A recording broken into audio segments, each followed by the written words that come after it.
Bago nga umuwi sa Pilipinas ang mga Gilas players natin sa Japan B1 B-League na sina Kai Sotto, AG Edo at Dwight Ramos ay magkakasubukan na muna ang dalawang Gilas Bigs sa loob ng Paint Koshikaya Alphas laban sa team ng Nagasaki Velka. Ibig sabihin nito hindi maiiwasan na magkaharap ang Twin Towers noon sa batang Gilas na sina Kai Sotto at AG Edo. Ayaw man natin dahil Gilas fan tayo, pero yun nga sa ngayon ay naglalaro sila para sa kanilang team sa Japan at asahan natin ang matinding labanan sa loob ng Paint. Lamang ang team ng Nagasaki Velka sa match-up dahil na rin sa solid ang kanilang guards, lalong-lalo na nga itong si Yuday Baba na nakapaglaro na sa NBA G League. Kayang-kayang laro ng point guard hanggang sa small forward. Hindi lamang si Yuday Baba na nanasa shooting guard small forward ang malakas na player ng Nagasaki Velka at meron pa silang import na Mark Smith na naglalaro sa point guard para sa team ng Nagasaki Velka, tapos meron silang AG Edo, Jarrell Brantley na NBA ang kalibre ng laro, the heavyweight center na si Jihaib Floyd at nadidihado na naman ang Koshigaya Alphas. Sa team matchup, maganda sana kung merong isang solid na player, point guard at shooting guard ang laruan sa team ng Koshikaya Alphas, yung kayang mag-sprite ng maayos ng bola sa kanyang kakampi at may tira nga rin kapag binigyan ng open look sa basket kagaya ni Kawamura. Nagamit ni Kawamura si Kai Sotto sa Yokohama B Corsairs kahit huli na ngang pumasok kung naglaro si Kai sa team ng Yokohama dahil injured siya noon at matagal rin ang kanyang naging recovery. Pero nag-click agad ang Kawamura Kai Sotto combo. Inside plays, walang duda na kayang-kaya ni Kai na gumawa ng score at isa nga siya sa option ng Koshigaya Alphas sa opensa at ganitong klase nga ng opensa ang kanyang nagagawa at nahihirapan rin ang import laban dito kay Kai Sotto. Hindi rin malayo na maging isa si Kai sa best center ng Japan B-League kapag nagsipag pa siya at naging consistent sa bawat laro. Manalo-matalo, maganda pa rin ang performance niya. Minsan nakakadismay na maglaro kapag malayo na ang lamang ng kalaban, pero dapat laban pa rin sa laro. Malakas nga ang team ng Nagasaki Velka ni na AG Edo, kumpleto ang quality players simula sa guard hanggang sa center, pero posible pa rin na ma-upset ng Koshigaya Alphas ang Nagasaki Velka. Makuha nila ang panalo kapag naging mainit ang opensa at depensa ng Koshigaya Alphas kagaya ng ginawa nila laban sa team ng Shimane Susano Magic.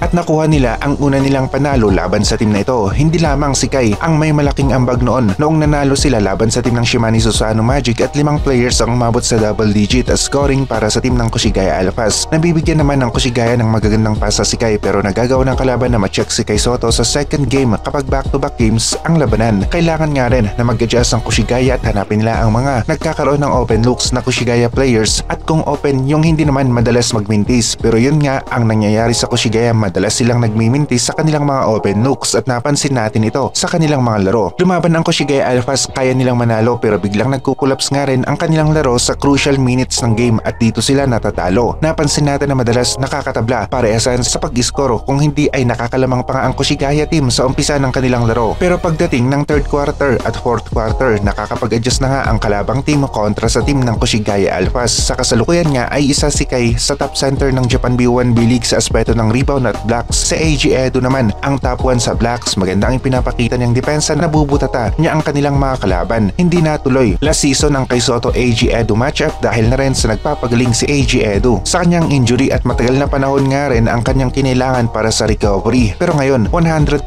na ito ang gusto natin, maging healthy sila ni Kai, lalong-lalo na nga at paparating ang second window ng FIBA Asia Cup qualifiers. Bobby Ray Parks Jr. hindi rin nagpapahuli sa Japan B1 B-League, isa sa merong mainit na opensa, top 6 sa rankings sa scoring at siya ang go-to guy ng kanilang team na Osaka Ivesa. Matindi ang ipinapakitang opensa ni Bobby Ray Parks Jr. sa Japan B1 B-League at isa nga rin siya sa mga Pinoy players na maganda at outstanding ang laro. Nasa rankings ng top players maliban kina Kai Sotto at AG Edo, si Bobby Ray Parks Jr. nga ang isa sa may magandang laro dito sa Japan B1 B-League.